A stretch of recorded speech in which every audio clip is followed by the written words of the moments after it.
I've been asked to talk about social media marketing and particularly what it might mean to PR. And as I said, I'm not a PR background, so I'm going to make some assumptions about this based on what I know about social media marketing.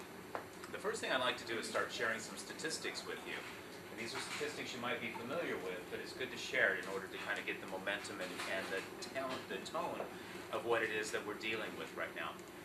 Last month, there was a report out that we have now surpassed 1 billion people online, which is fairly astounding. When you think about how many people there are in the world, approximately 1/6 of the people are now online. That's astounding. This year, and it's still a new year, China now has more internet users than the United States, which used to be the #1 online country in the world. And when you think about this in the context of where they are in their maturation process, this even becomes more profound.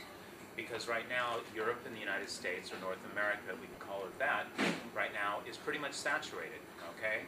One baby, one more internet user. That's pretty much the way that it's going right there. But right now within China, only about 19% thereabout of people are actually online. So the growth potential is enormous within this area.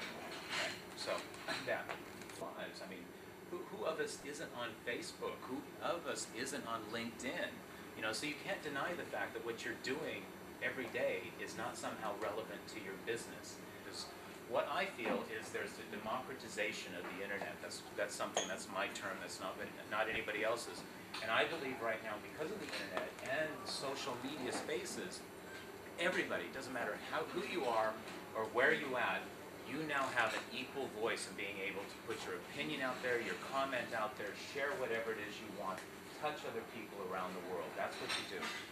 Traditionally, media used to be governed by big business, government, large organizations who could afford to be able to put that message out there. Now today, little old me, I can go out there and I literally can get thousands, if not hundreds of thousands, or millions of people. Oh, okay, that's a bit grand, okay? Thousands of people to actually listen to what it is that I have to say by doing nothing more than going through and accessing tools that are readily available to me and to you and to everybody else. And I think that's astounding. It really is. So there's a certain level of respect that comes with this responsibility of having that much power at the individual level. And it also has a certain level of understanding that needs to come from a business side of it, whether or not we're in PR, social media marketing, or wherever we are, in the fact that everybody does have that. And it's through a better understanding about how these mechanisms work and how people behave online that's really going to be able to make us, as professionals, really be able to utilize it in the best interest of both our business partners and to be able to make it a better experience for users who are online right now. So there's a lot of responsibility that goes online. Just released another study just a couple weeks ago, and now the #2 most valuable source of information on how to make a brand decision is no longer newspapers. It is consumer-generated content online. So we value #1, family and friends, and we value #2, the opinions that are voiced by people online who we may never know and never meet. And I think that is an astounding statement right there. Okay? Well, the way it works now, and we all know this, is that as soon as that event starts, people reach for their phones and start taking pictures, start twittering, start everything. This immense amount of conversation starts happening immediately that is not even controlled or even within our press packet. None of those people got a press packet. None of those people even care. Okay?